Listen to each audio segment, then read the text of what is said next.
In at number 5 we have James Bay Inn in Victoria, British Columbia. The James Bay Inn opened in 1911 and is the third oldest hotel in Victoria. The hotel has continued to operate, only closing briefly during the war. The hotel was built so that every room has a view outside and access to fresh air. This was the most important thing to the architects. The hotel bought enough land that there is nothing blocking guests' view. In 1942 the hotel was purchased by the Mother Cecilia's religious order. From then until 1945 the hotel was run as St. Mary's Priory. During this time the building had its most famous visitor, the Canadian painter Emily Carr. The Canadian painter Emily Carr was a patient at the Priory during her illness. It was here that she spent her final days and finally succumbed to her illness. Many believe that her spirit did not pass on. It could have been that she has unfinished business, a painting she had yet to finish. In the final days before she died, she was made aware she was to be awarded an achievement for her life's work, an award she did not live to see. The room that was used for the sick in 1945 has since been refurbished a number of times. It is now a men's room leading off from the pub. It is believed that her spirit is unhappy that where she had her final moments has been turned into a restroom. There are reports that she likes to play around with the ghost. She will call the phones in the rooms at night. When answered, no one is there. She has also been seen to appear at the end of the beds watching people sleep at night. She was also once seen in a mirror of the washroom. The scared guest told others, but no one else saw her on investigation.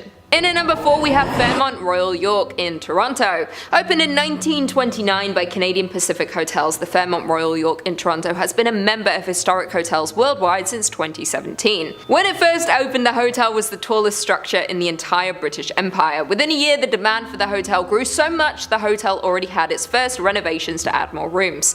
Like most other hotels around that time, the hotel was designed as a chateau and Art Deco style architecture. This hotel has also hosted royal family members King George IV and Queen Elizabeth during their royal visit to Canada. The hotel is believed to have at least 4 ghosts who like to walk the halls of the historic hotel. An author named John Robert Colombo wrote the book Mysteries of Ontario. In the book he mentioned a ghost that he came across during his stay at the Fairmont Hotel. According to the book, he saw an apparition of a man. He said he was a grey-haired man in a maroon jacket. He saw the man in the hallway of the 8th floor. Others have also reported seeing the man in different areas of the hotel. There is another story about a young woman who used to work at the hotel. The former employee once went missing during her shift. When she was finally found, it was too late. The woman had taken her life and was hanging from the stairwell railing above the 19th floor. The reason why she did this was never discovered. Since then, staff have heard strange scrapings and screams coming from that area of the hotel. If anyone dares to investigate the noises, they stop. Guests have also come into contact with her ghost on the 8th floor, claiming they felt the presence of someone, like they were being followed. As mentioned before, there are believed to be more ghosts in the hotel. The hotel is so grand in size that hauntings have occurred randomly over many floors. One electrician claimed he often feels cold spots when working on the hotel with no reason as to why. In at number 3 we have the Fairmont Chateau Laurier in Ottawa. The Fairmont Chateau was originally commissioned to be built in the early 1900s by Charles Melville Hayes. Charles was the president of the Grand Trunk Railway. He began his career with the company when he was just 17 as a clerk. He soon worked his way up the ranks within the company. It was his idea to build a transcontinental railroad within Canada from Moncton to British Columbia. He was an ambitious man but often promised more than he could actually achieve. This often led him to upsetting people and causing repercussions for his company. He was even called heartless, cruel and tyrannical by one member of the parliament. His hotel was due to open in 1912 after he returned to Canada after a short trip to London to sort out some of his business problems. The gala opening for his hotel was planned for April 25th. That's my sister's birthday. Just so you all know. He bought a ticket to travel back on the 10th of April after hearing his daughter back home was struggling with her pregnancy. He was due to arrive in New York on April 17th in order to make the gala. Unfortunately, Charles along with his wife and staff were on board the RMS Titanic. Charles is said to have helped the woman in his family safely get to the boats, but he himself would not make the trip. He was brought back to Canada to be laid to rest. His hotel did open after a amount of time to mourn his passing. Although he was not there when the hotel opened, it is rumored his spirit still remains within the walls. Likely his spirit felt it had some unfinished business, having died so suddenly and tragically. One visitor from 2008 stated that the hotel was definitely haunted. She claimed her floor in particular was haunted and she felt incredibly scared during her visit. Taps would turn themselves on mysteriously, as well as footsteps in the hallway. She did also state it would not stop her from visiting again though. Maybe the beautiful castle is worth a scare. In at number 2 we have the Banff Springs Hotel in Alberta. The Fairmont Banff Springs, formerly known as the Banff Springs Hotel, is a historic hotel in Banff, Alberta. William Cornelius Van Horn, another founder of the railroad, had the idea to build a hotel on the land. When construction began of the railroad in this area, they stumbled across several mineral springs. Seeing the great opportunity, William commissioned a grand hotel be built at the location. Construction started and they relied heavily on chateau-esque style architecture for inspiration. After 2 years of construction, the Banff Springs Hotel opened its doors in 1886. Quickly became known as one of the top 3 mountain resorts in North America. Its great reputation stands to this day. It has hosted historical figures such as King George VI and his wife Queen Elizabeth. The hotel is now open for over 130 years. A lot of guests have visited in that time, and it is believed that not all of them may have left. One story that has always been told between guests is one of the ghost bride. The story goes that her and her fiancé had booked in for a lavish wedding at the hotel. They had their entire family booked into the hotel, and it was looking to be a beautiful celebration of their love. On the morning of their wedding, she got into her dress and prepared herself for the big day. Unknowing to her, what came next was tragic. She wanted to make an entrance into the wedding and decided to descend down one of the marble staircases. She slipped on her dress and frantically reached for something to stop her. She fell a great height to the bottom of the stairs, in front of all the guests and her fiancé. They watched in horror, unable to do anything. They rushed to her aid, but it was too late. She was already gone. The wedding party had to leave the hotel in an attempt to move on from the tragedy, but the bride could not. Her soul was trapped inside of the hotel. It is said she now spends her days walking down the same staircase, hoping to reach the bottom and greet her loved ones, but she never will. This is a common sighting for guests of the hotel. You can feel a chill run down you if you walk those steps today. Some guests have even heard crying echoes across the marble floors, unable to see what might be causing it. Maybe one day she will find peace in the afterlife, but right now she continues to haunt the halls of the hotel. And finally, in at number 1, we have the Fort Garry Hotel in Winnipeg. The Fort Garry Hotel is located in downtown Winnipeg. It opened for the first time on December 11, 1913, and once again has links to the railway. It is one of many hotels owned by Canada's Grand Railway Hotel. It has been designated as a National Historic Site of Canada due to its long history. Any hotel that has been open as long as this one is bound to have some ghosts sticking around. The most haunted room in the hotel seems to be room 202. Many years ago, a woman and her husband checked into the hotel for their visit to Winnipeg. It is said that the husband had left to run an errand, leaving his wife at the hotel for a short time. When he didn't return for hours, the wife became worried. She then got a call from the police that he had been involved in a car accident. He did not survive the crash. Stricken with grief, the woman spent many days in the room locked away. She then decided to take her own life as she could not go on without her husband. Since then, the room is said to hold her angry spirit. Both staff and guests have made similar reports of seeing blood dripping from the walls. One woman claimed that during her stay in the room she was awoken twice by the feeling of someone getting into bed with her. The ghost is not only confined to the room, others have seen her in the hotel lounge, sat in a corner dressed in all black, crying over her lost love. She's not the only ghost at the Fort Garry Hotel though, simply the only one who can be identified. There are also reports of a man. He has been seen at the foot of guests' bed while they sleep. When they awake to confront the intruder, he disappears. One employee once entered the dining hall and saw a man sat at one of the tables. He called to the man that he would have to leave. He went to get help, but when he returned, the man was gone. Number 5 on this list is the Green Hills Hotel in the town of Ebino. Currently out of business, this hotel hasn't been allowing visitors since it closed down in 1992. The hotel was already under speculation of being haunted simply due to its eerie exterior and its slow corrosion. That didn't stop 2 men from exploring it last year though and finding something extremely unsettling. The 2 boys were in search of ghosts at this hotel and wanted to see if any of the rumors were true. They initially noted feelings of anxiety when they entered the building, but that skyrocketed when they got to the 6th floor. Entering one of the guests' bedrooms, they found a corpse lying on the bed and staring up at the ceiling. The corpse had long pants on, a short-sleeved shirt, and gray hair. What makes this story so unsettling though is that the corpse had been there for such a long period of time that it's still unknown what the gender of the individual was. The body had decayed to such a state that it is thought to have been there for years. How this person got to this abandoned hotel and then died there is currently unknown, but it has reignited the fire that the location is haunted. Right now, it's currently off limits and for good reason. Further individuals who have stepped into this hotel have also reported those deep feelings of anxiety that the other 2 boys did. Perhaps the individual who was found on floor 6 is still haunting those walls to this day. Number 4 on this list is the Ichiro Ryokan Inn. Similarly to the previous entry, this hotel is out of commission, but that hasn't stopped people from risking their safety and visiting it. A once beautiful spot for travelers 30 years ago, this hotel is a shell of its former self due to the suicide that occurred decades prior. The former landlady of this hotel was a kind woman who lived a fulfilling and happy life, or at least that's what people thought. She killed herself 30 years ago by drinking a fatal amount of poison and dying in the walls of her hotel. Since then though, her spirit has never left.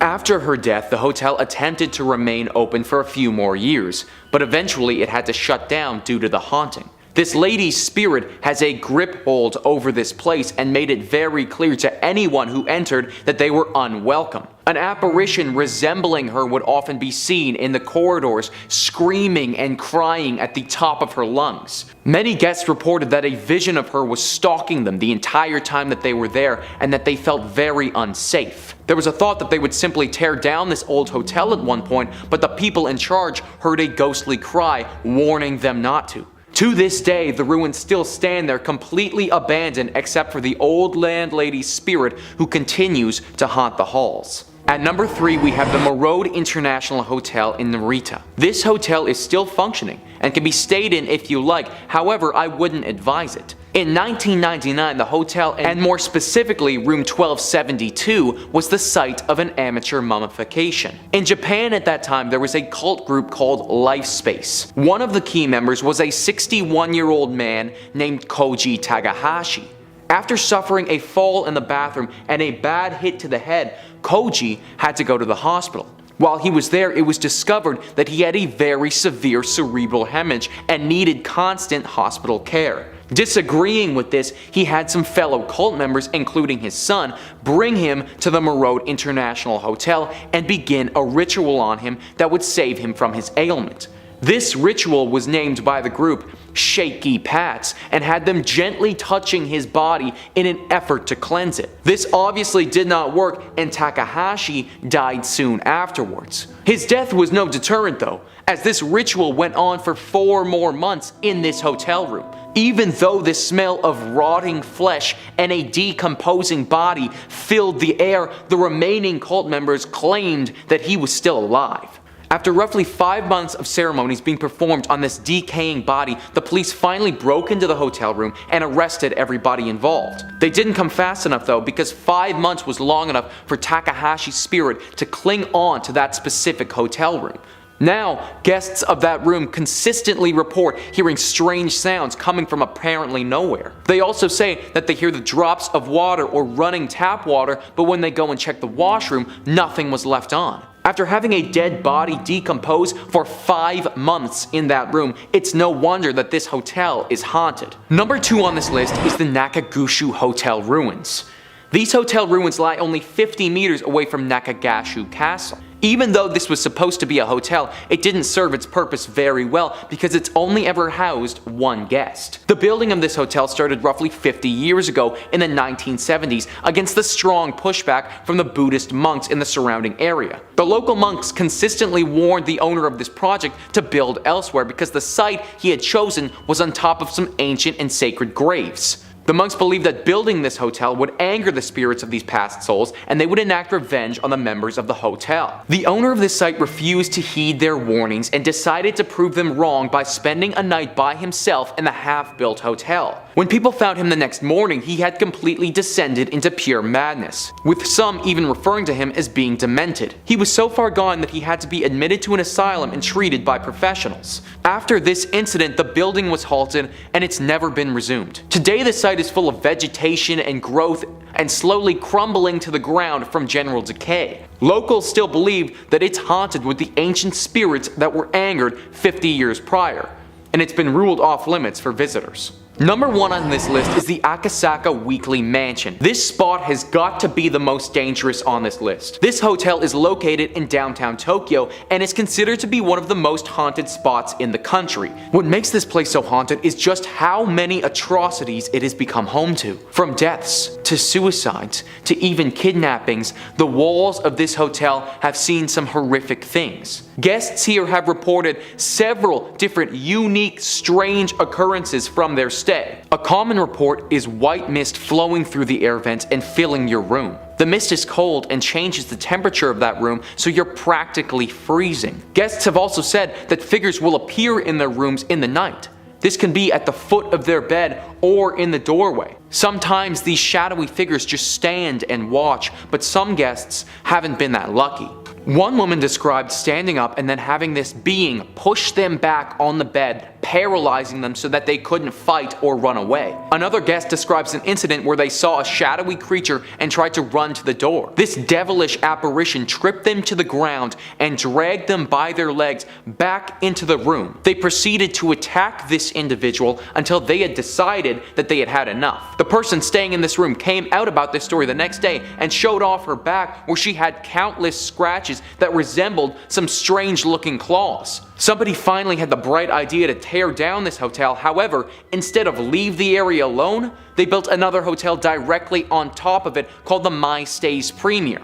Similar reports from that hotel have been shared since they switched over. Whether it's the land itself or the horrors that this area has seen previously, something is not right about this hotel in Tokyo. Coming in at number 5, we have the Driscoll Hotel in Austin. The Driscoll Hotel in Austin is rumored to be alive with the ghosts of the past who reveal themselves to guests of the present. Colonel Jesse Driscoll opened the luxurious hotel in 1886. The wealthy cattle baron bought the corner lot of Brazos and 6th Street for $75,000. The Driscoll has welcomed high society events and historic political events over the years. In 1934, Lyndon Baines Johnson met his future wife, Lady Bird, at the Driscoll. He later used the hotel as his headquarters for the White House Press Corps. Today, guests say the hotel is haunted by Colonel Driscoll's spirit. He was known as an avid cigar smoker, and at times guests report the smell of cigar smoke despite the fact the hotel has been smoke-free for several years. They also say Colonel Driscoll has a fascination with lights. It could happen by his portrait or anywhere in the hotel. It's very likely Colonel Driscoll is checking in on his property. Among the stories of the Driscoll is the legend of Peter Lawless. He was a railroad man who lived at the Driscoll for 31 years until his death in 1917. Some say his spirit still haunts the hotel today. Guests and employees have reported seeing Lawless in hotel lobby elevators. He can often be seen walking out of the elevator, checking his railroad watch, nodding to the staff, and then disappearing. The spirit of a little girl is also said to haunt the Driscoll Hotel. In 1887, 4-year-old Samantha Houston was chasing a bull when she fell to her death on the grand staircase. She was the daughter of a Texas senator. Guests have heard the unexplained laughter of a little girl and the sound of a bouncing ball in different areas of the hotel. Samantha's father paid for someone to paint her portrait shortly after her death. It now hangs on the 5th floor of the Driscoll. Some say she tries to communicate through it. People say once in a while you can catch her giving a smile and her expression will change in the painting. These mysterious happenings are why the Driscoll is known as the most haunted hotel in Texas. It attracts guests looking to encounter visitors from the other side. They are playful, mischievous, very quirky sense of humor when it comes to playing little tricks on people. Coming in at number 5, we have La Fonda on the Plaza in Santa Fe, New Mexico. In the historic district of Santa Fe, New Mexico sits the historic La Fonda Hotel. This old hotel has been providing a pillow for weary travelers since 1922. The location itself has been called home to some kind of inn or fonda since Santa Fe's earliest days. When Santa Fe was founded in 1607, records show that an inn on this location was one of the first businesses established in the new settlement. According to local law, court was held in the original Adobe Hotel, as well as executions, when guilty offenders were hanged in the lobby. Over the years, the hotel was destroyed and rebuilt several times over. As more and more pioneers traveled the Santa Fe Trail, the La Fonda became a popular destination for trappers, traders, mountain men, soldiers, politicians, and the like. The gambling hall continued to be a major feature, however, providing entertainment for military officers and the occasional professional gambler. Fortunes were made and lost here, and one unfortunate person lost his life in 1857 at the end of a rope strung up in the hotel's backyard by a lynch mob. 10 years later, in 1867, the John P. Slough, Chief Justice of the Territorial Supreme Court, was fatally shot in the hotel lobby. Slough was in a dispute with Captain Reinerson, a member of the territorial legislature, when he called Reinerson a liar and a thief. More than a century ago, distraught salesmen salesman who lost his company's money in a card game leaped down a deep well that was located just outside the gambling hall of the Exchange Hotel. Most of the history of the hotel is strung together by a string of tragedies. The hotel has seen more than its fair share of violence and anger. Today, the Fonda Hotel is said to host not only travelers visiting Santa Fe but also several ghosts. Some people believe that Judge Slough continues to walk its hallways. However, more often reported is the ghost of the distraught salesman who jumped into the well after losing all of his company's money. The hotel's dining room, called the La Plazuela, is situated directly over the old well, and both guests and staff alike have reported the sight of a ghostly figure that walks to the center of the room, then seemingly jumps into the floor and disappears. In the 1970s, a guest reportedly called the front desk to complain that someone was walking up and down the hallway in front of his room. When an employee was sent to investigate, he saw a tall man in a long black coat disappear into a stairwell. However, when he followed him to the stairs, there was no sign of the mysterious visitor. Today, the Fonda Hotel is a vibrant historic landmark on Santa Fe's downtown plaza, known for its award-winning architecture and decor unique artwork. Guests don't appear to be put off by the spirits that still live there, with some staying there in hopes of encountering a lost spirit. In at number 3, we have Hotel Chelsea in New York City. The Hotel Chelsea has been a formidable presence on the West 23rd Street since the 1880s, taking up a large section of the block between 7th and 8th Avenues. Over the past decades, the hotel has become a shell of its former self, as ownership has changed hands. We've seen its legendary walls enshrouded in scaffolding, and long-time residents leave as the building is transformed into luxury hotels. A list of notable building residents have called the Hotel Chelsea home, from authors like Mark Twain, Dylan Thomas, as well as Arthur C. Clarke, who wrote 2001: A Space Odyssey there. There is no other building in NYC that has been the home, the muse, and the inspiration for multiple generations of artists. Opened in 1884 as an experiment by architect Philip Hubert, Hotel Chelsea was Manhattan's first cooperative building that catered to the personal and professional needs of inhabitants. It was a social experiment of sorts for a mix of the carpenters, electricians, and interior designers who created the place, in addition to a handful of artists, writers, and singers. From its inception, the 12-story building was a haven for creative types, and it didn't take long for the walls of the common spaces, which at time included dining halls, to become decorated with canvases and murals, some of which were created by the esteemed students of the Hudson River School. But Hubert's social experiment quickly went bankrupt and belly up. In 1905, Hotel Chelsea opened its doors to the world, offering luxury accommodations on Manhattan's West 23rd Street. A few decades later, after plenty of wear and tear, management was forced to lower room prices to mirror the condition of the rooms. During its glittering peak, day-to-day life at Hotel Chelsea was far from glamorous. Tenants would gather to smoke and drink in the hallways of the Victorian Gothic building. Drug use was rampant, and someone was always accidentally setting something on fire. The hotel shuttered to visitors in 2011, and after a series of unsuccessful acquisitions, was ultimately purchased 5 years later by a trio of hoteliers: Richard Bourne and Ira Druckier of BD Hotels, and Sean McPherson of Bowery Hotel and Jane Hotel. The new owners are in the midst of doing a thorough renovation of the ailing space, planned to reopen it in 2019 as a glittering luxury destination. With the hotel's long and complicated history full of every type of person, there have been spirits that have been trapped within the walls. Nancy Spungen, girlfriend of Sid Vicious of the Sex Pistols, was found stabbed on October 12, 1978. She was found on the hotel bathroom floor by the staff. She did not survive her attack. Sid was charged with her murder but died before he could be convicted. The next tragedy that is considered to be quite popular when it comes to the Hotel Chelsea is that of poet and writer named Dylan Marlays Thomas. This occurred many years earlier than Nancy's, on the 9th day of November in the year 1953. In October of 1953, Mr. Thomas arrived in the state of New York, and according to those around him, he had wealth and medical problems. Many claim that he had suffered from regular blackouts and even suffered from medical conditions associated with his heart. In addition to these issues, he also had to carry an inhaler because of the fact that he suffered from a respiratory condition. He became ill during his stay at the hotel. He passed away 3 days later from pneumonia. However, some people believe he was poisoned. Both Nancy and Dylan, along with other lesser-known ghosts, are known to plague their own rooms within the hotel. Some guests have heard screaming from Nancy's bathroom when staying in the neighboring rooms, or waking up suddenly in the night. Others have heard footsteps from outside the rooms, along with running up and down the halls. Currently, renovations continue as of April 2021, with a plan to reopen by the end of the year. Will you visit once the hotel is reopened? Will the renovations make a difference to the hauntings? Probably not. In at number 2, we have Hawthorne Hotel in Salem, Massachusetts. The Hotel Hawthorne has been one of the most cherished landmarks in Salem for a century. The hotel was a joint venture for the town, looking to build their first hotel to service visitors. They decided to name the hotel after author Nathaniel Hawthorne, who grew up in the town. Opening in July of 1925, the new magnificent destination offered 150 outstanding guest rooms, as well as a 2-story lobby complete with with a mezzanine and balcony. It even attracted series of illustrious guests including the likes of Betty Davis and Johnny Cash, but it was the television sitcom Bewitched that brought the Hawthorne Hotel its greatest fame. In 1970, Elizabeth Montgomery, her real-life husband Bill Asher, and the rest of the cast and crew stayed at the Hawthorne Hotel while filming episodes for the show. The hotel was flooded with calls asking if it was the Bewitched Hotel for years after the Salem saga first aired. Bridget Bishop was one of the poor women accused and convicted of witchcraft, was said to have owned an apple orchard upon which the hotel was later built. Many guests maintain that they have encountered her very spirit within the hotel. In front of the 6th floor's room 612, the apparition of a woman is often seen standing still. From time to time, she will wander up and down the hallway where room 612 is located. Within the room, guests have complained of the sensation that they are not alone, as if someone else is sharing the room with them. And inside room 325 of the 3rd floor, there have been several reports of hearing an unseen baby crying, lights turning off and on, and even the water faucets turning on and off. Others have reported numerous unidentifiable sounds. One particular employee refuses to work nights ever again. During his evening shift, after cleaning a room, he went to get supplies and returned to find the room's entire configuration changed around. With the hotel being built in Salem, there is no telling just how many tortured women still roam on the land, all dying in horrific ways their spirits have struggled to pass on and accept their fate. And lastly, in at number 1, we have the Stanley Hotel in Colorado. The Rocky Mountains are home to a hotel that's widely considered one of the most haunted places in America, and it has ties to a renowned horror film. The Stanley Hotel in Colorado is said to be haunted by several different ghosts, from past owners to children and even a couple pets. Along with its haunted reputation, the colonial revival style hotel also inspired author Stephen King to write The Shining, one of his most popular novels that was adapted into a 1980 film starring Jack Nicholson. The Stanley Hotel was built by inventor Freeland Stanley, who moved out to Colorado hoping that the fresh air and plentiful sunlight would relieve his tuberculosis. When he arrived in 1903, he was weak and underweight, but after just one season, hotel staff says his health was restored. The hotel says Stanley was so overjoyed that he vowed to return each summer and ended up building the hotel to bring a level of sophistication to the region. The Stanley Hotel opened in 1909. Stanley died in 1940 at the age of 91, but his spirit is still said to roam the hotel. Specifically, staff says he's been spotted in the hotel's billiard room and bar. Stanley's wife Flora has also reportedly been spotted in the hotel and is known to tickle the keys of a piano. Another ghost that's been said to show up is a former housekeeper of the hotel, Elizabeth Wilson, or Mrs. Wilson. Tour guides say Wilson was lighting lanterns in room 217 when she was seriously injured in an explosion. She survived the blast but passed away years later. Now it seems Wilson is a regular in room 217. Guests report items being moved, luggage being packed up, and lights going off and on. It also seems Wilson is rather conservative. Guides say she's not a fan of unmarried couples. People who aren't married have reported feeling a cold presence between them while in bed. On the 4th floor, guests have also reported hearing children running around, laughing and playing. Guides say that's where nannies and kids they watched would spend much of their time back in the day. Not all of the hotel's purported ghosts stand on 2 legs. There's a pet cemetery on the grounds that guides say is the final resting place of some of the owner's animals. Staff says the ghosts of a cat and a dog have been roaming around. Could this cemetery also be the inspiration for King's novel Pet Sematary? It definitely seems possible. Guides end their tour in a cave system below the hotel, where staff says there's a higher than average concentration of limestone and quartz, which is believed by some to draw spirits to the property. Do you dare visit the Shining Hotel? Coming in at number 5, we have Castle Stuart.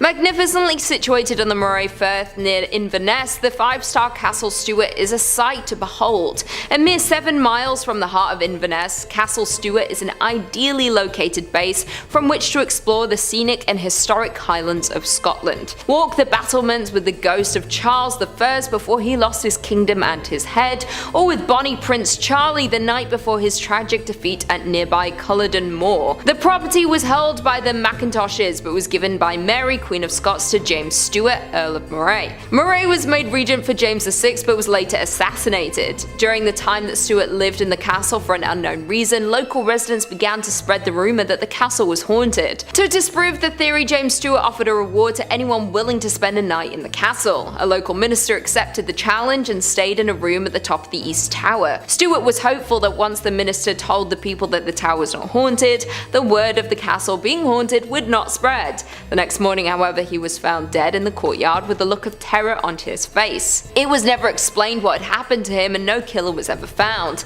At some point in the night, he had either jumped from the window of the tower or he had been pushed. This only cemented the fear that the castle was in fact cursed. From that day, the locals refused to enter the castle grounds. It lay lay dormant for around 300 years until it was refurbished and turned into the hotel that we know today. Guests who have stayed there since it reopened have experienced a number of hauntings. Staff have heard disembodied footsteps on the stairs at midnight, horrible screams, and the ghost of a headless man was seen prowling the corridors. Some people have seen a figure pass their window too fast for them to make sense of it, but caught a glimpse in their eye as if someone had fallen from the tower above. The reviews of the hotel prove that guests are convinced the hauntings are real, but they also claim to have enjoyed the stay. If you like being terrified by ancient spirits or tormented by lost souls, this might be the place for you. In at number 4 we have Chillingham Castle in Chillingham. Chillingham Castle is a 13th century stronghold famed for action and battles. With its fine rooms, gardens, lakes, fountains and tea rooms, the castle has an extraordinary ownership bloodline which runs back to the 1200s. Chillingham occupied a strategic position during Northumberland's bloody border feuds.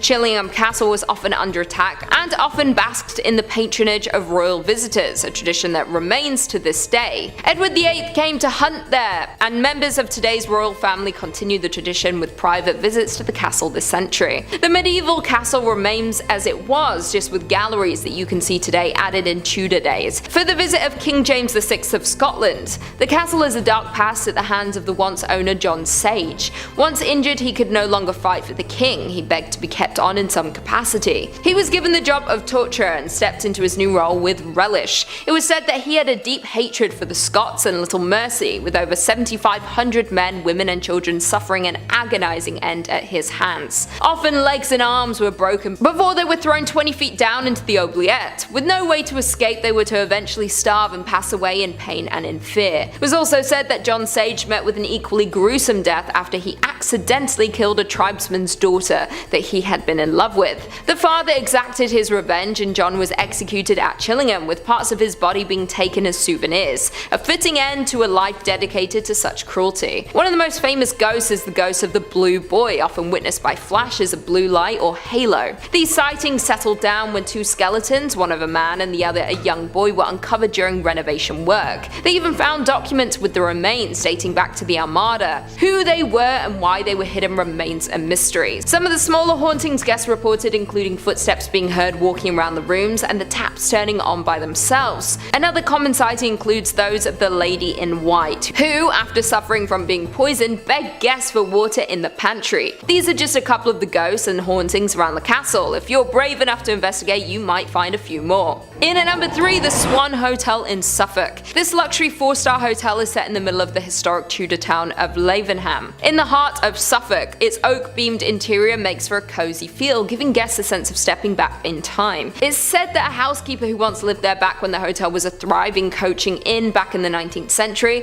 fell pregnant out of wedlock. The baby's father was happy to marry the lady under the circumstances and promised to look after them both. However, on the wedding day the gentleman had second thoughts and left the pregnant lady standing at the altar.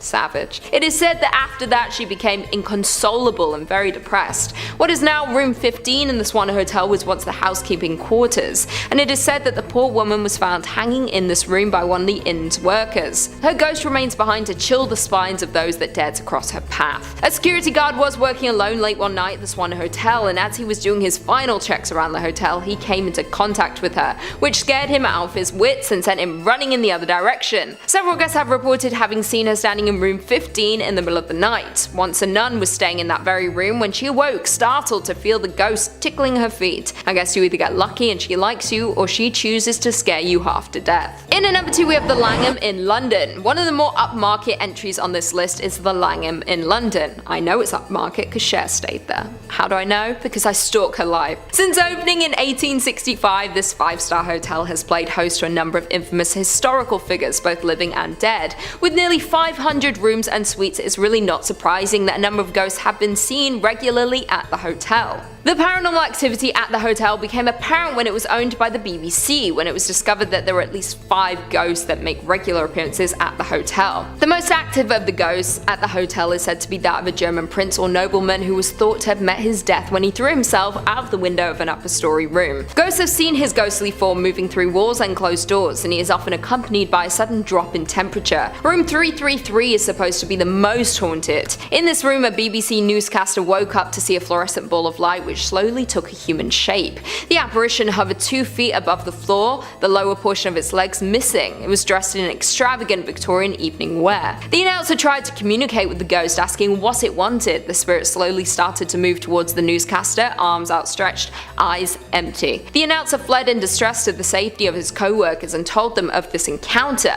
A colleague accompanied him back to his room. The ghost was still there when they entered, but appeared less visible and less threatening before slowly fading away. Other BBC staff reported seeing the apparition in the same room, though only in October. There have been reports from other famous guests that taps will turn on in the night and turn off when investigated. Many people often struggle to sleep here and have to move rooms or even hotels. And finally, in at number 1 we have Malmaison in Oxford. This hotel is the most unique on this list. It was once a large prison located in Oxford. They have converted each cell into a hotel room. They have 95 rooms from you to choose from, starting with standard double house of correction to signature suite that is a 2-story of cells converted to a loft-style room. Oxford Castle functioned as Her Majesty's Prison Oxford from 1888 to 1996.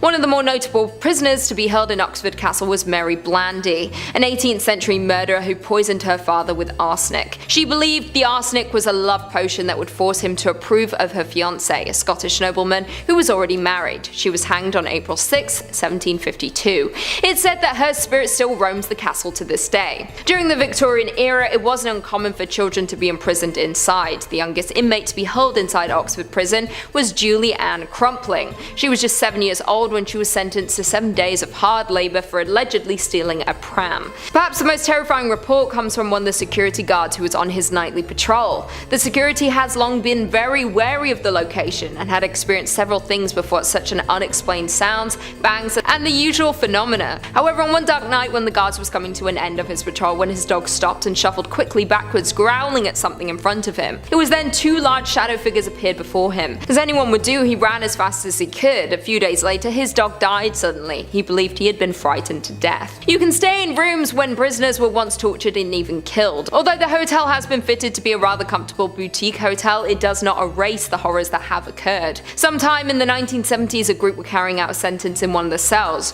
when poltergeist activity suddenly erupted. Things got so bad that a priest had to be called to exorcise whatever they had awoken. Would you dare stay here? I wouldn't, although maybe, we'll see. Number 5. The Banff Springs Hotel. First opening in 1888, nestled in Canada's Rocky Mountains, the Banff Springs Hotel has played host to a variety of guests over the years, not all of them mortal beings. The Banff Springs Hotel is known for its variety of ghosts, who allegedly haunt its halls, the most benign of which is Sam the Bellman. Sam McCauley was an old man from Scotland who came to Canada and became the head bellman at the Banff Springs. Sam loved his job and often joked that he would work at the hotel forever, even refusing to retire until his death in 1975. In the years since, several guests have reported a bellman in an antiquated uniform, matching Sam's description, wandering the halls, asking about their stay, and even helping guests who are locked out of their rooms. Less wholesome is the famous Phantom Bride, who according to legend was married at the hotel in the early 30s. Apparently, before the wedding reception, the bride was making her way up the large marble staircase leading to the Cascade Ballroom to join her husband who was waiting at the top. She tripped on her own dress and fell down the stairs, making her husband a widower in the process. There have been tales of the bride haunting the hotel ever since, with strange crying noises being heard in the empty bridal suite, and reports of a phantom bride dancing alone in the ballroom or making her way up the fatal staircase. The most disturbing of the hauntings is the events that took place in room 873. According to legend, a man was staying with his wife and daughter in the room when he went mad and ended the lives of all involved. In the years since, the ghosts of the child and her mother have apparently remained in the room, with guests being awoken by violent screams and finding bloody handprints on the mirror that the maids could not manage to wash off. The reports got so numerous and disturbing that the hotel management sealed off the room, making it unavailable for guests. However, despite the numerous supernatural specters you may encounter, the hotel's beautiful architecture and services, as well as the scenic mountain views and the amazing skiing available in Banff, will make you never want to leave. Number 4. The Omni Mount Washington Hotel. Located in Bretton Woods, New Hampshire, the Mount Washington Hotel was built in 1902 by Joseph Stickney. Sadly, soon after the hotel was built, Joseph passed away, being survived by his wife, Carolyn. Carolyn eventually remarried to a French prince, but the newly minted princess continued to spend her summers at the luxurious hotel, always staying in her personal suite, room 314. In the years since Princess Carolyn's death, there have been several reported instances from guests and staff alike about seeing the princess sitting at the foot of the bed. The following story from one of the former employees is particularly chilling. In 1997, I was working as a housekeeper and had to clean room number 314, the princess's room. I went to service the room that newlyweds were staying in, and I knocked on the door and there was no answer. I opened the door, went in, and there was a little girl sleeping on the bed. Immediately, I went to the hallway to see my inspector and told her I couldn't clean the room because a little girl was sleeping. She said that was odd because the guests were newlyweds and nobody else was registered. She asked me to leave a note that I was coming back in an hour to service the room. I went back in the room to leave the note by the table. I walked in the room quietly to not wake the little girl up. When I looked at the bed, instead of a little girl, there was a woman staring right at me with the most scary smile on her face. She had black hair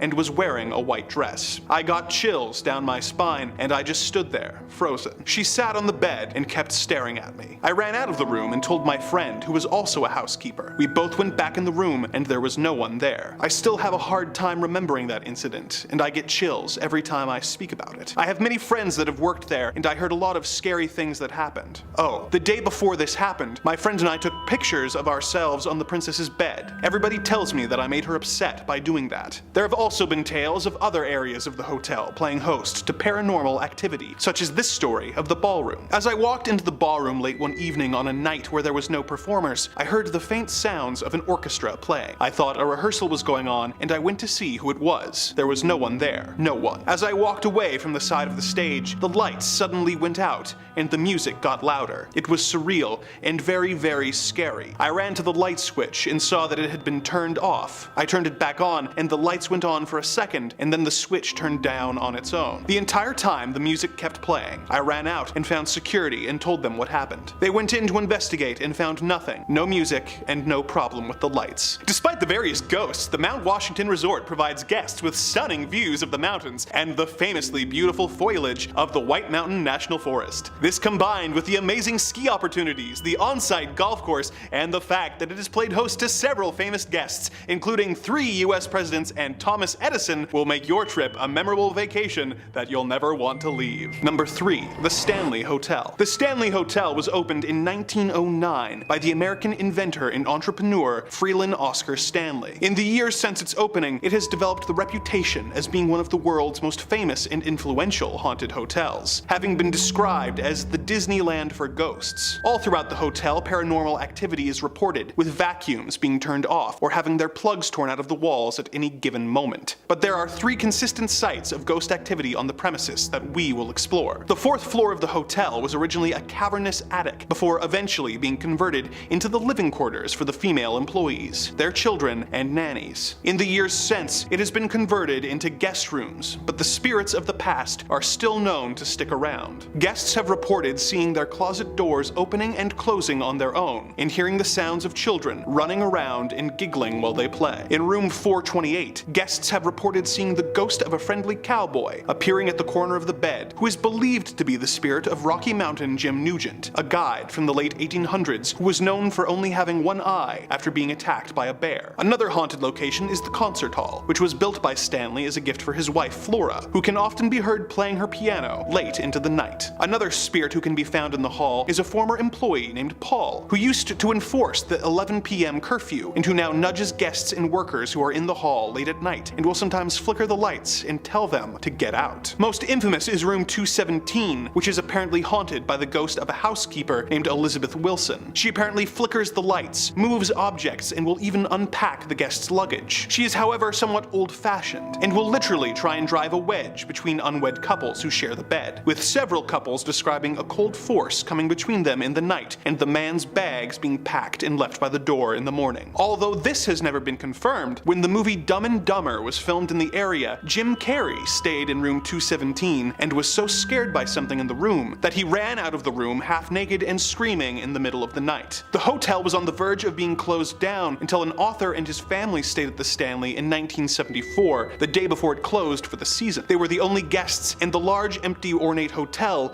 left them feeling extremely uneasy. When the author and his wife stayed in room 217 that night, he had a vivid nightmare about his son being attacked in the hallways. And when Stephen King awoke, he had the idea for his best-selling novel, The Shining. In the years since the novel's publication and the release of the film adaptation by Stanley Kubrick, the Stanley Hotel has embraced its spooky reputation, offering ghost tours, having a television channel that plays the film on a loop, available for guests, and even constructing an elaborate hedge maze in order to make the hotel more like the fictional Overlook Hotel it inspired. The Stanley Hotel is a must-visit site for paranormal and horror fans that they'll never want to leave. And if they get lost in the hedge maze, they never will. Number 2. Ruthin Castle. The Ruthin Castle in North Wales was built in the early 1200s by Edward I to replace the wooden fortress that stood in its place before, as a gift to the king's loyal allies, eventually ending up in the hands of Reginald de Grey as a reward for helping Edward assemble the finest army in the world. The modern castle was built within the original castle's ruins in 1826,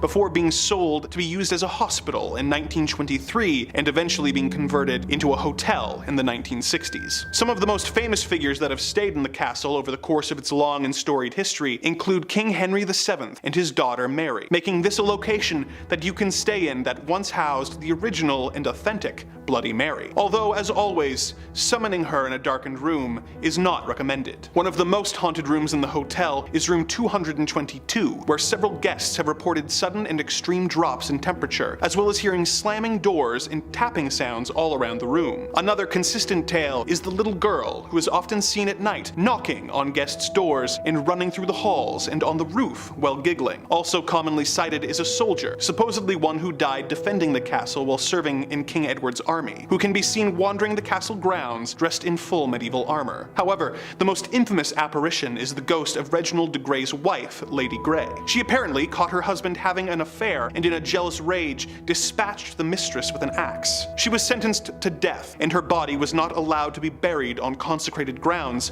and was instead buried outside the castle walls. Perhaps due to not being able to receive a proper burial, many guests and employees have reported seeing Lady Grey wandering the castle grounds, as well as the rooms on the upper floor and in the banquet hall, still carrying her axe. Despite its creepy history, this hotel is known for treating its guests like royalty, providing them with a variety of different rooms at different price points and having a world-class spa, as well as the ability to participate in a medieval banquet and tours of the grounds, the dungeons, the drowning pool, and the whipping pit, making this one castle you won't mind being laid siege in. Number 1. The Emily Morgan Hotel. Located in the American city of San Antonio, Texas, this Gothic-style building, built in 1924, was originally a medical center with its own hospital, morgue, crematorium, and psych ward. It operated in this capacity until it closed in 1976 and was eventually converted and reopened as a hotel in 1984. Although no longer a hospital, some guests have reported hearing hospital carts being wheeled up and down the halls and smelling the distinct smell of antiseptic on the 14th floor. On the 7th floor, where the psych ward operated, there are reports of a ghost bride who is known to wander the halls and wake guests with terrifying screams. In the basement, which used to house the crematorium, employees report the smell of burning flesh and the apparition of glowing floating orbs,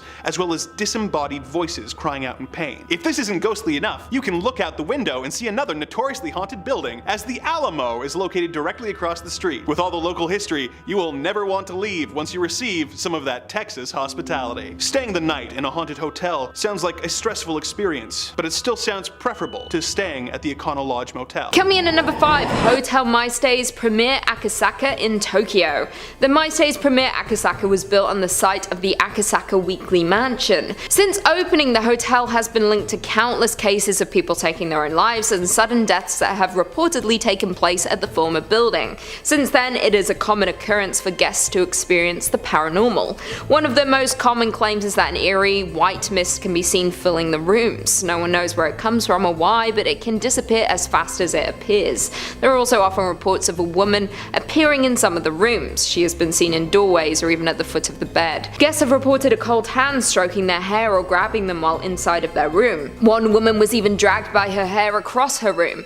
Electronical items also appear to stop working while within the hotel, with some turning off and on mysteriously, then working normally again upon leaving the hotel.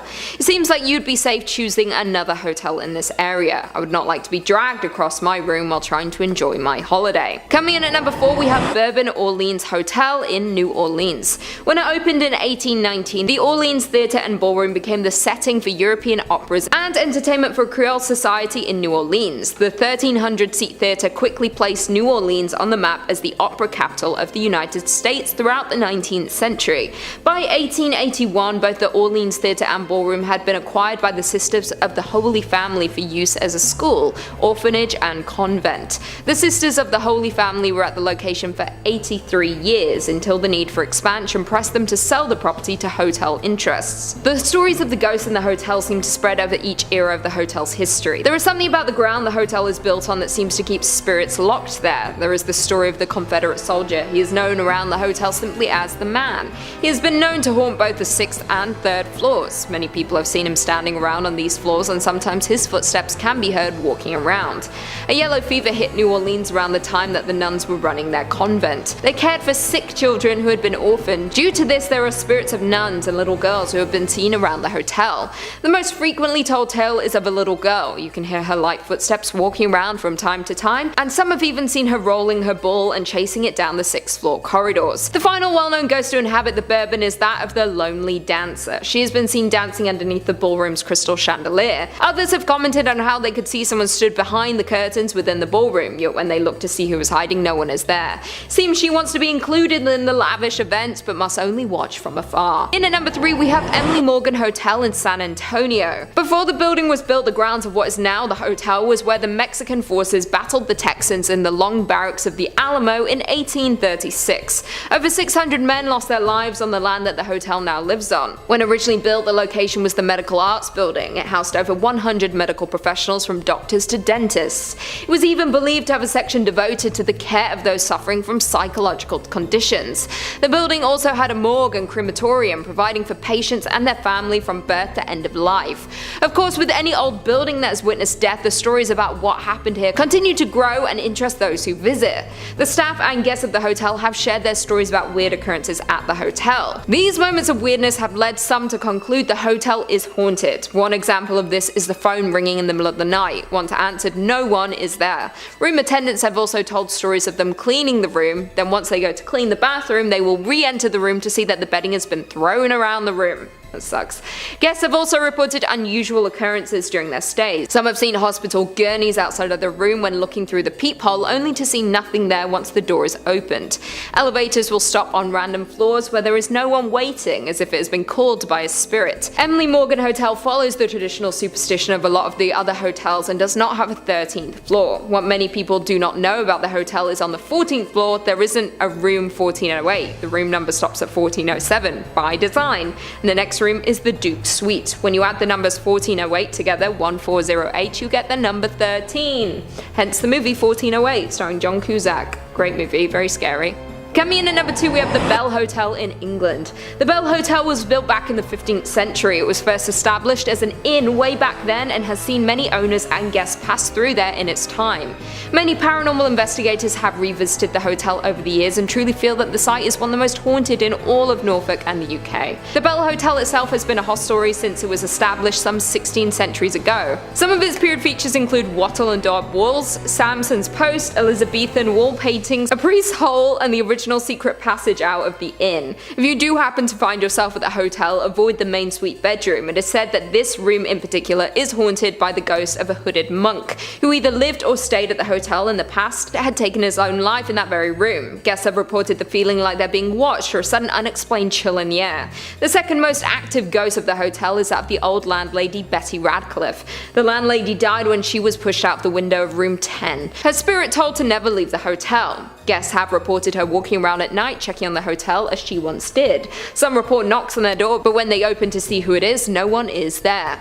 These are just the known ghosts of the hotel. After more than 6 centuries in business, who's to know who or what else is trapped within its walls? And finally, coming in at number 1, we have Dragsholm Castle, Denmark. Dragsholm Slot is one of the oldest buildings in Denmark. The original Dragsholm Castle was built around 1215 by the Bishop of Roskilde. During the Middle Ages, the building was modified from the original palace to a fortification fortified castle. During the Count's feud in 1534, it was so strong that it was the only castle on Zealand to withstand the armies of Count Christopher. In connection with the Reformation, Dragsholm was confiscated by the crown along with all the property of the Catholic Church. As crown land during the period from 1536 to 1664, Dragsholm Castle was used as a prison for noble and ecclesiastical prisoners. Among the prisoners were a number of rather famous inmates such as Joachim Ronno, that old gem, who was the last Catholic Bishop of Roskilde and ironically once owned the place, and James Hepburn, 4th Earl of Bothwell and 3rd husband to Mary, Queen of Scots. James Hepburn is the first ghost to haunt Dragsholm Castle. He was arrested when his boat had to stop in Denmark due to a storm for not having the correct identification papers. Some of his past misdemeanors caught up with him in the shape of an influential jilted former fiancé whose dowry he had run off with, coupled with the fact that it was known the English were keen to catch up with him regarding the murder of his current wife's second husband. The legend says that Hepburn went insane during the 10 years he was locked inside Dragsholm Castle. He spent the time pacing around his pillar until, when he died in April 1578, he had worn a circular groove in the floor that can still be seen to this day. Even though his body was removed from the castle, his spirit remains behind. The ghost of the Earl is heard rather than seen. People report the sounds of horses' hooves in the courtyard, sometimes accompanied by a fully loaded carriage. At some point in the 1930s, while repairing the plumbing, the workmen made a gruesome discovery. At this point, there had already been sightings of a ghostly maiden around the grounds. The tale goes that she was the daughter of one of the many owners of the castle. It would have been totally unacceptable for a lady of aristocracy to strike up a relationship with a commoner, but the young lady, who may have been Selina Bovels, fell in love with the man who worked at the castle. Their secret affair was rumbled by her father, who in a rage not only locked her in a prison cell in the tower, but went so far as to brick her up inside of the wall.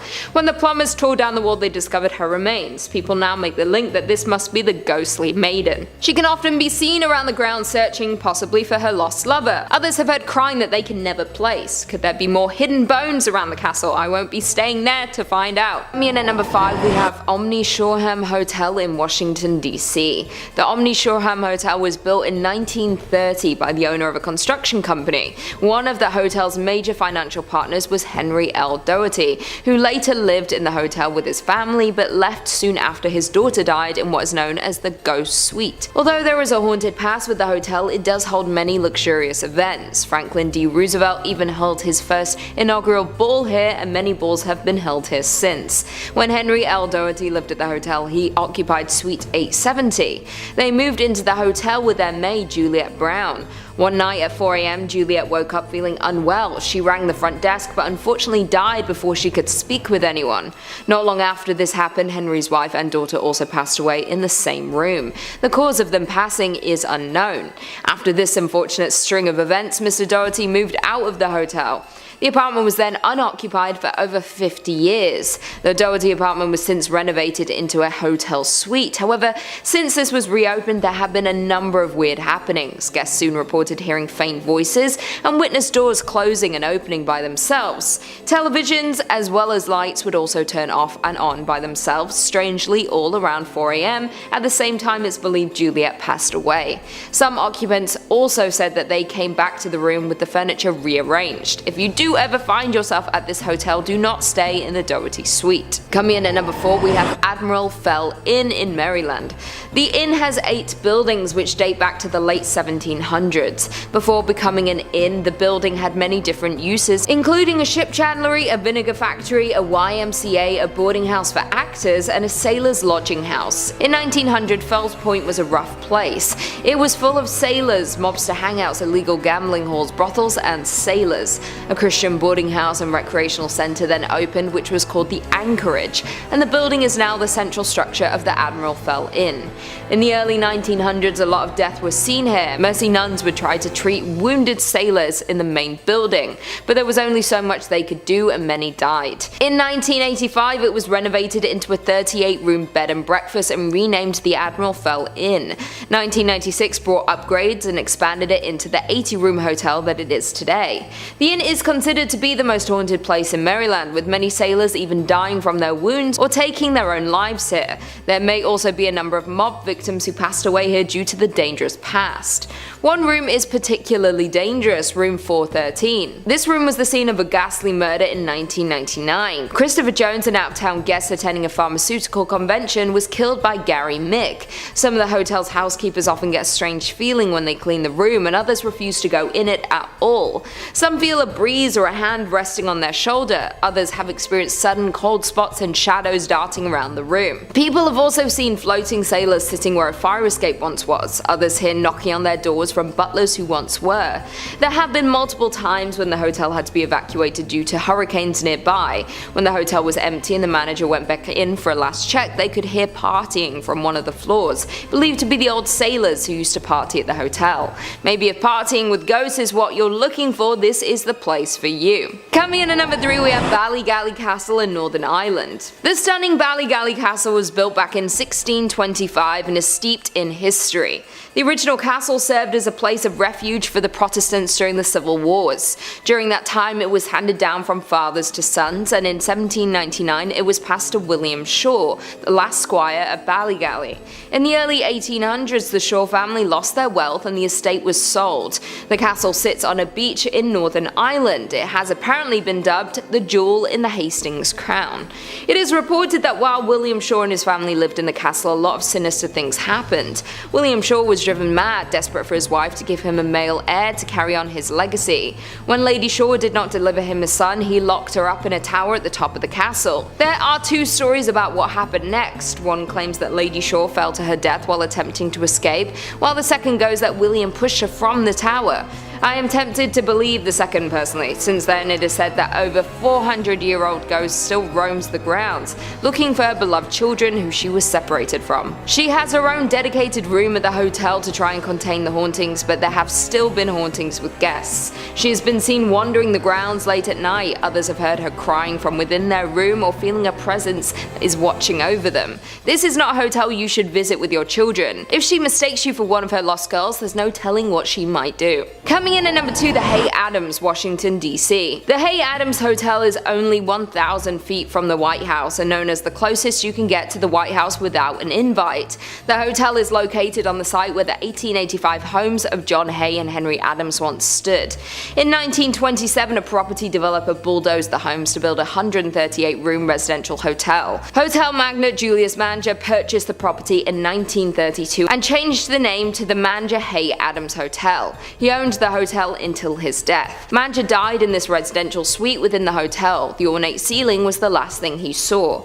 This is not the first death on the land that the Hay Adams stands on. Adams' wife Marion Hooper Adams took her own life on the site in 1885. In a fit of grief, Henry Adams destroyed all of Marion's things, including her photographs and papers. It is believed by many that Henry had a mistress, and maybe that contributed to Marion's depression.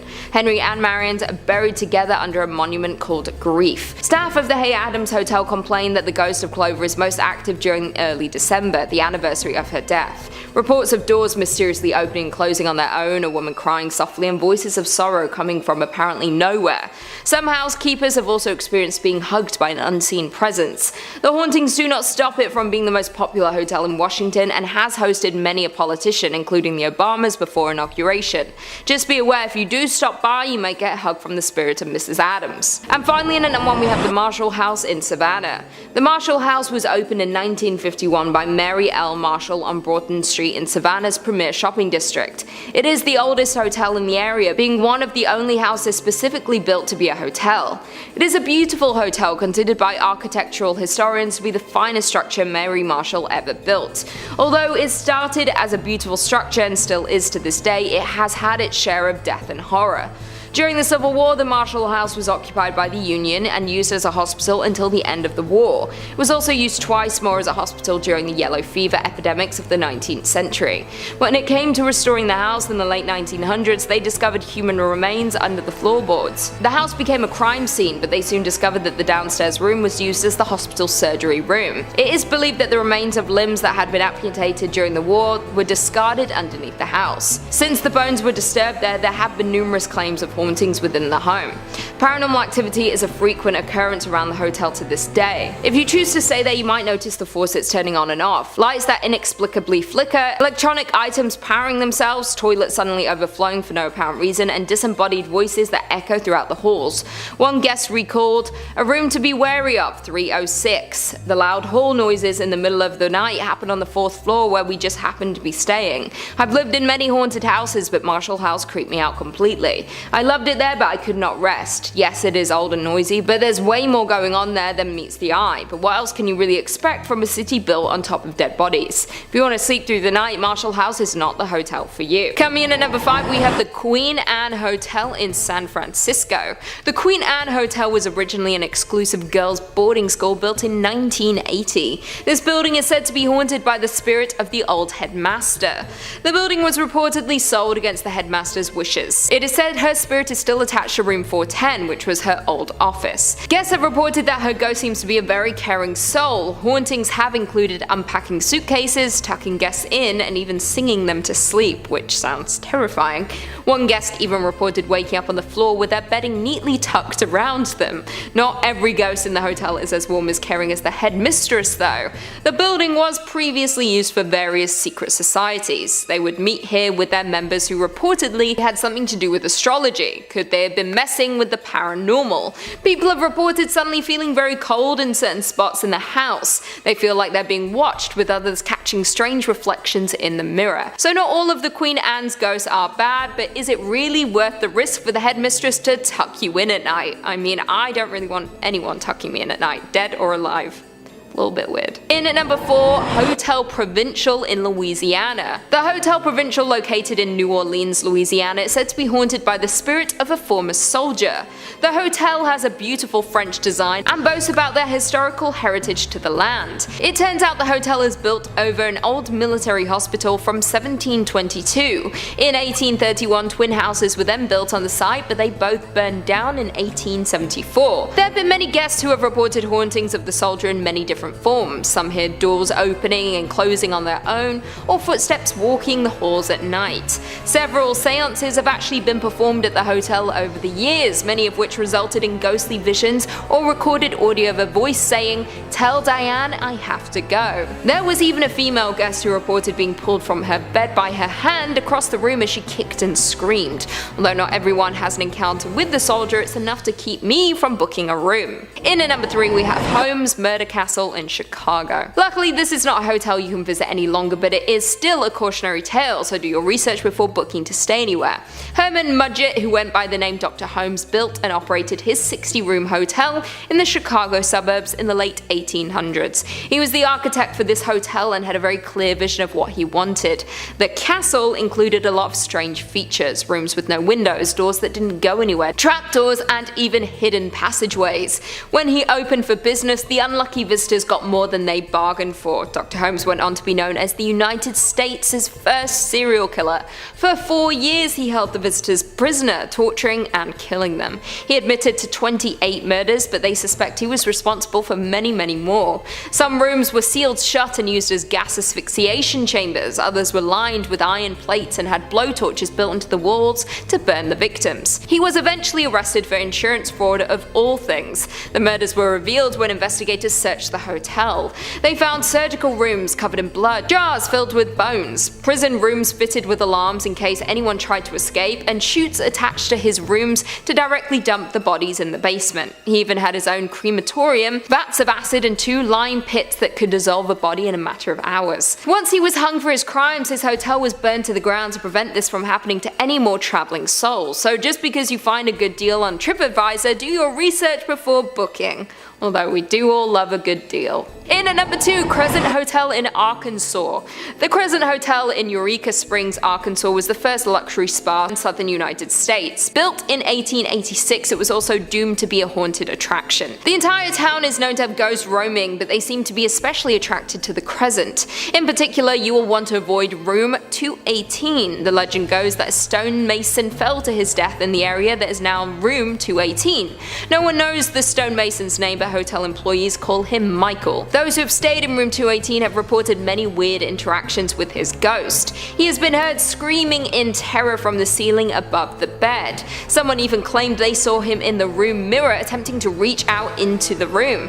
However, Michael is not the only ghost haunting Crescent. The hotel was also a cancer hospital in the 1930s. Guests have reported seeing nurses moving corpses on a gurney between the halls. There have also been sightings of Dr. Ellis, a cancer surgeon, as well as the Lady in White, a woman in a flowing gown who floats through the gardens and perches on balconies. You might think all of these hauntings might be bad for business, but the hotel remains a big tourist attraction as well as a major stop in the local ghost tours. And finally, in at number 1 we have Hotel Galvez in Galveston, Texas. The Hotel Galvez in Texas has seen a lot of death and misfortune. It may look like a beautiful luxury hotel and spa, but having been built around 110 years ago, its history is hard to shake. A hurricane hit Galveston, Texas in 1900, killing thousands and destroying the town, including the candy store that once stood where the hotel is now located.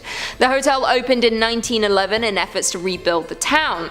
It was reported that while restoration was taking place, many bodies were discovered and disturbed and ghosts reawakened. There are many different reports of different types of ghosts from around the hotel. Children can be heard playing and laughing lower down in the hotel near the restrooms. They could have once played here before the candy store was destroyed, and their spirits like the familiarity with the location. If you ask the staff of the hotel, they too have their own stories and interactions with the spirits. One known ghost is the love-torn lady who haunts the 5th floor. It is said that she lost the love of her life at sea. Stricken with grief, she hanged herself from the top turrets of the hotel. Her love later returned from the sea, much to everyone's surprise, only to find what his beloved had done in her grief. She now walks the halls in her sorrow.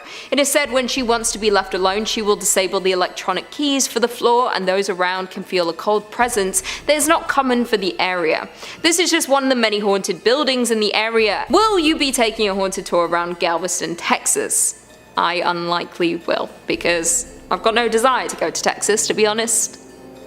Nothing for me there. Coming in at number 5 we have Clown Motel in Nevada. In the 5th spot is the motel that's horrifying for so many reasons, hauntings aside. If you're afraid of clowns, like most people, I highly suggest you steer clear from this place. Located in Nevada, the Clown Motel is home to over 600 creepy clowns. To make matters worse, the motel's neighbor is of course a cemetery. Why not? It may look like it's straight out of a horror film, but don't worry, the Clown Motel only displays happy looking clowns, as if that's any better. Aside from the clowns, the motel has wood paneling on the walls reminiscent of the 1970s and bedrooms with outdated bedding. For some reason, that makes it creepier. Next door is the Old Tonopah Cemetery, where the hotel's haunting is said to come from. Over 300 people were laid to rest there, some dying from suicide, murder, the Belmont mine fire, and a plague that cursed the area in 1902. The cause of it all is still unknown. Ghost adventurers visited the location in 2017 and caused a boom in popularity. The property was recently sold, and the new owners are carrying on with the theme, constantly adding new clowns to the motel's collection. Coming in at number 4 we have Langham Hotel London. This historic hotel opened its doors in 1865, and in came many famous patrons over the years like Mark Twain, Oscar Wilde, and Winston Churchill. It's also said to be incredibly haunted, and given the age, it makes sense. A number of ghosts are known to frequent the property, one being a German prince. Story goes that the man plunged to his death by jumping out of a window before the start of World War I. He can be seen in his military uniform lingering around the 4th floor window. There's said to be a doctor who murdered his wife before killing himself while on their honeymoon. Legend also says that the Emperor Napoleon III spent his last days at the Langham Hotel and can now be spotted roaming the halls. Like most haunted hotels, there's always one room that's plagued the most by paranormal activity. At the Langham Hotel, that room is 333. Can we just talk about the fact that 333 times 2 is 666? Coincidence? I think that's a reach. The most common spectre spotting happens in the room by a man in Victorian era clothes. Also, Cher stayed at that hotel once, I remember, because I saw the paparazzi shots on the Daily Mail website. Coming in at number 3, we have Queen Mary, Long Beach. The RMS Queen Mary is a British ocean liner turned hotel that's known for its many spirits aboard and below deck. Making its maiden voyage in 1936, she eventually served as a transport ship for Allied troops in World War II. Today, this floating haunted hotel calls SoCal home, aka Southern California, because I didn't know we were doing the lingo up in here. SoCal.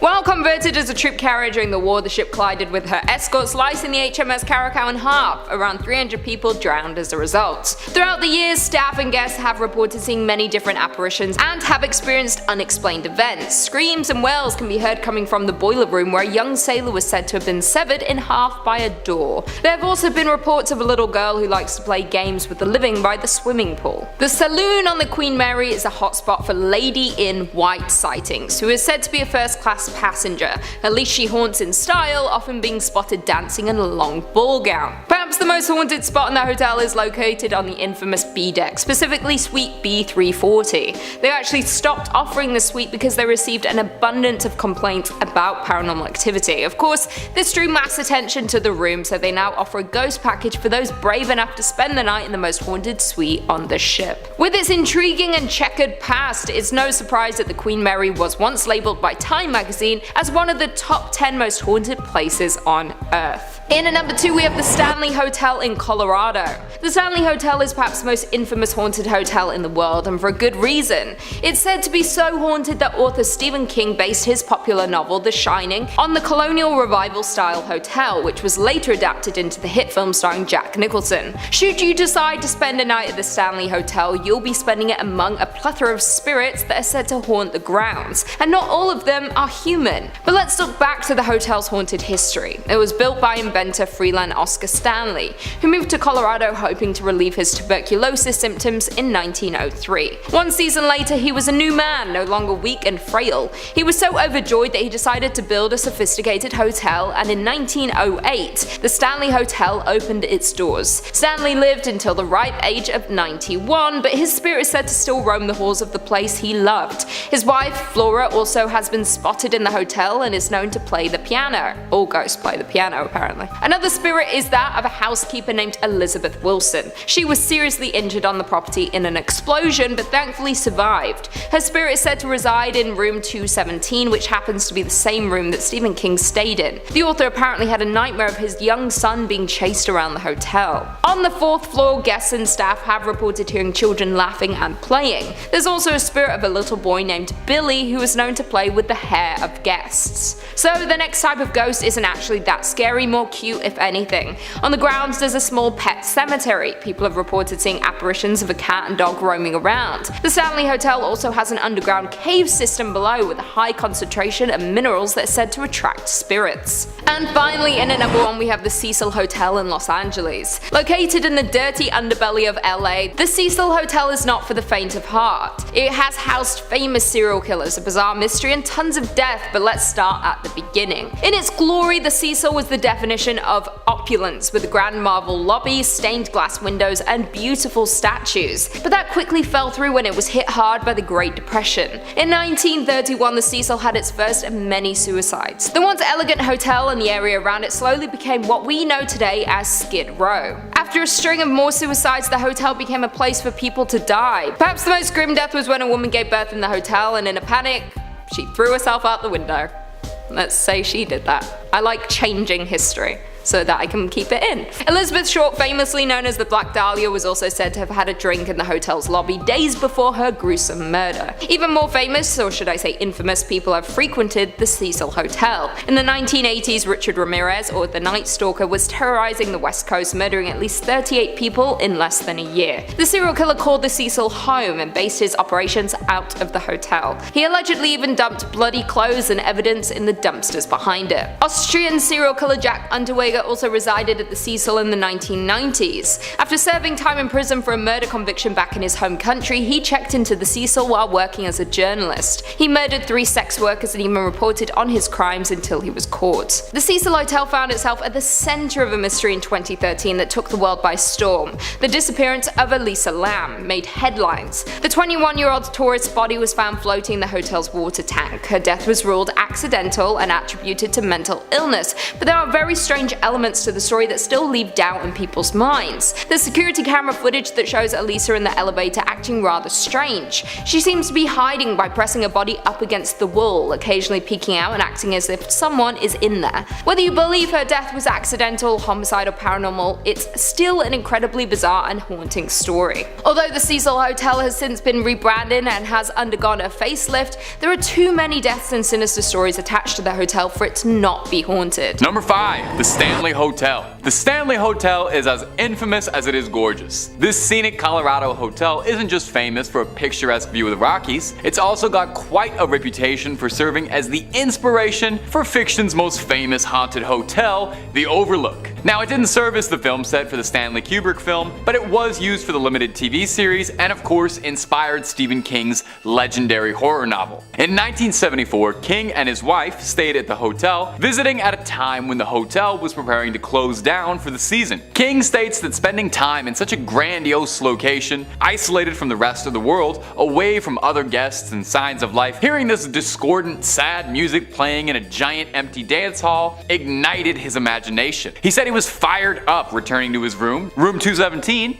and upon pulling back the curtain to his clawfoot tub imagined, what if somebody died there, and started writing The Shining that night. Now, since it's become known as the Overlook, the hotel has developed a real reputation for hauntings, even being dubbed the Disneyland for ghost hunters at one point. Paranormal enthusiasts come to check out everything staying at the Stanley, and the hotel itself encourages this behavior, offering guided tours. Some highlights include, obviously, room 217, the cursed room from the novel, and it's the most requested room in the hotel. Stories go that in the early 1900s, the head housekeeper was blasted through a floor after a gas leak caused an explosion, and they say that her spirit inhabits the room today, and guests report finding help from the afterlife. Luggage unpacked, lights being turned off, I gotta say, that is some room service. They say that almost every room and cranny of the Stanley is haunted in some way. Is it all just legend inspired by the novel, or is truth stranger than fiction? You'd have to book a trip up to the Stanley to find out. Take their Ghost Hunters package when you do, and tell them Top 5 Scary sent you. And if you're looking for more horror content and you just can't wait, you don't have to go anywhere off this page. Click through on Top 5 Scary because we have loads and loads of ghost videos for you to enjoy. Cryptids, aliens, scary stories, pretty much anything scary you can shake a stick at, we've got it. So stay subscribed, stay scared, but stay watching this video because we got way more story left to go.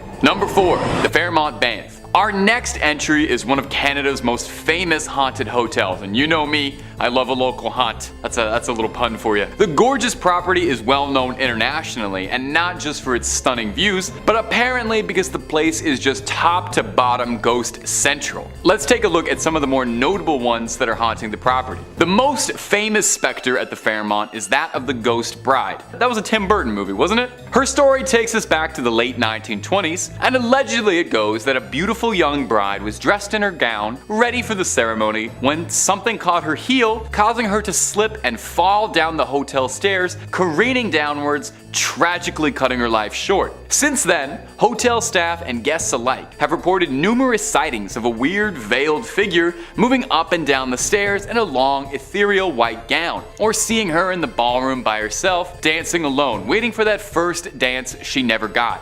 Aww. I dance with you, Ghost Bride. The bride is only one of many ghosts though. The Banff doesn't want to give out the room numbers to avoid any trouble, but allegedly a great number of the rooms in the hotel are cursed. One in question is allegedly the site of a brutal crime, and the story has been told and retold countless times over with details swapped around to make it scarier, but it says that a family was all found dead, and since then, Guests have reported horrifying things like hearing screams in the middle of the night or finding handprints on the mirror. If you visit the floor the room is supposed to be on, this room will be closed down to keep guests out, although they say it's just for renovations. Go there, check it out, and then decide for yourself if that's all just a cover story. Number 3. The Crescent Hotel. If you're ever making your way through Arkansas, you simply have to stop off at the Crescent Hotel. It's been called the Grand Old Lady of the Ozarks due to its gorgeous old Gothic design and wonderful mountaintop view. It's kind of a shame almost that such a pretty place has such a morbid, haunted history, but that seems to be a running theme with all these delightful old hotels. The more beautiful they are, the more haunted you are. Its problems began during its construction. A construction worker named Michael plunged to his death from the roof, fatally landing in room 218. Unsurprisingly, since then, that room is said to be haunted, with guests reporting bizarre noises being heard from inside. And this is far from the only cursed tale of this hotel though. Before it found a new life as a hotel, the Crescent was a alternative clinic of sorts, run by a charismatic charlatan by the name of Norman Baker, who claimed that the waters of the nearby springs were so refreshing and so restorative that they could cure any ailment you might have. This might surprise you, but this was not true, as Baker did not have even the most minute amount of medical training. He was just a con man with a winning smile and a bunch of $5 words. Patients would check in expecting to be cured for cancer. That was his main operation. He said he could cure cancer. And his cancer cure was just an injection of corn silk and water, which doesn't do anything. Baker would find himself arrested in 1949, but unfortunately for the victims of his scams, their souls wouldn't find peace just yet. All throughout the hotel, guests report ghostly figures, seeing floating orbs passing through the halls, hearing screams, laughters, and strange bumps in the night. One particularly notable ghost around the Crescent is named Theodora, who was once one of the nurses employed there. Well, nurses. They say she hates mess, and many guests report that they'll discover their belongings have been reorganized for them. I love hearing stories about these helpful ghosts that don't haunt you, they just pack up your stuff for you. Among the cutest stories of spirits, however, is reports of a ghost cat named Morris, who guests claim they can hear purring or feeling a warm sensation on their lap or leg. Oh, the little ghost kitty wants some scritches? I guess he ran out of 9 lives. Guess they're not quite enough. I hope there's some meow mix up in the afterlife. Number 2. The Langham. The Langham Hotel is one of the most famous hotels in England. It's gorgeous and renowned, and it's entertained all manner of famous guests over the many years of its service, and if you believe the rumors, might be entertaining them still if their spirits are still lingering onwards. Built in 1865, is it any wonder now that this hotel is a haunting ground for restless spirits? One of the more reported ghosts to come out of the Langham Hotel is that of a man decked out in Victorian evening wear, seemingly trapped inside room 333. He appears during October, unable to move on from his final resting spot. If you ask the locals, they'll tell you a story of how years and years past, a doctor and his new wife checked into the Langham for their honeymoon. No one seems to agree on what transpired or why this happened, but what's known is that something inside the doctor snapped, and he claimed the life of his new bride, and overcome with grief, took his own life as well, and since then has been unwilling or unable to leave. In 1973, a BBC journalist staying in the room woke up one night in October and claims he saw a fluorescent hovering ball of pure light above him in the room, which then materialized as this man in front of him. The man appeared in Victorian era attire, then pointed ominously at the reporter, who fled the room. Yeah, I would probably do the exact same thing, to be completely frank. It's very refreshing to hear someone act so rationally towards a ghost. Guests sometimes complain of this room feeling overwhelmingly hot or lights flickering on and off during the middle of the night. You know, classic poltergeist behavior. The Victorian doctor is far from the only ghost said to reside in the hotel. Alongside Napoleon III, a butler, and a man in a powdered wig are all repeat offenders. So if you head on up to the Langham, keep an eye out for those beloved guests. And number 1, Myrtle's Plantation. Our final entry is Myrtle's Plantation, said to be one of the most haunted buildings in the entire United States. It's home to many ghost stories and legends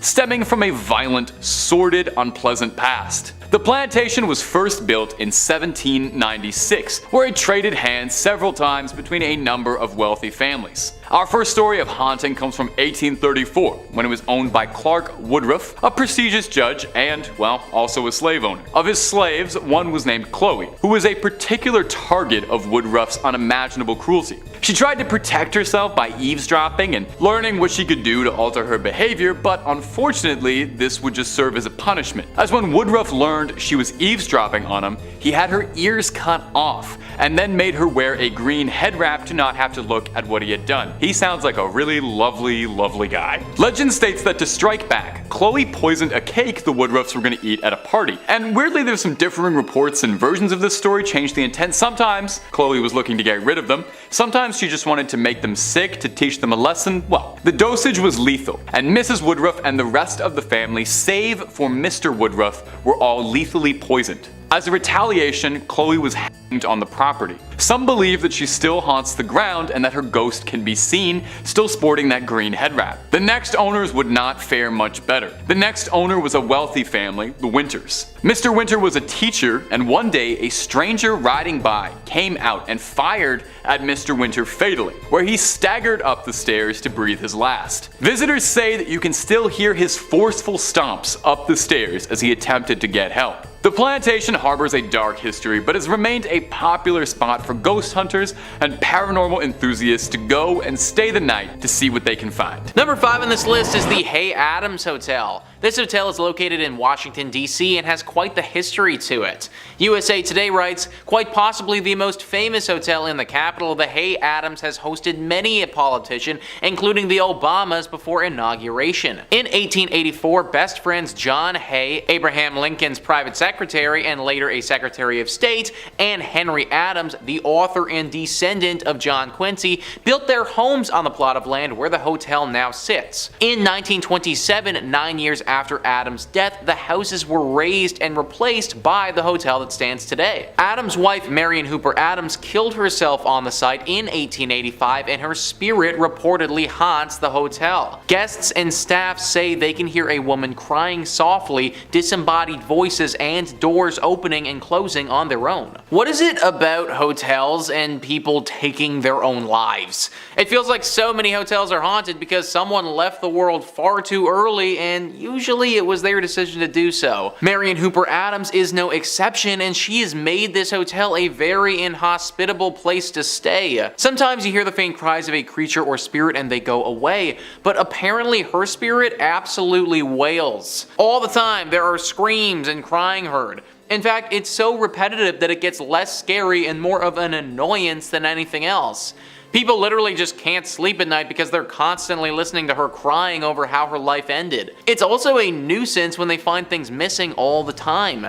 Marion likes to move things and steal items. Oftentimes, the valuables of these people are gone if they leave the hotel for an extended period of time and then come back. Now, maybe this part of the legend is actually just one of the hotel workers stealing stuff and blaming it on her, but either way, things will go missing if you stay here.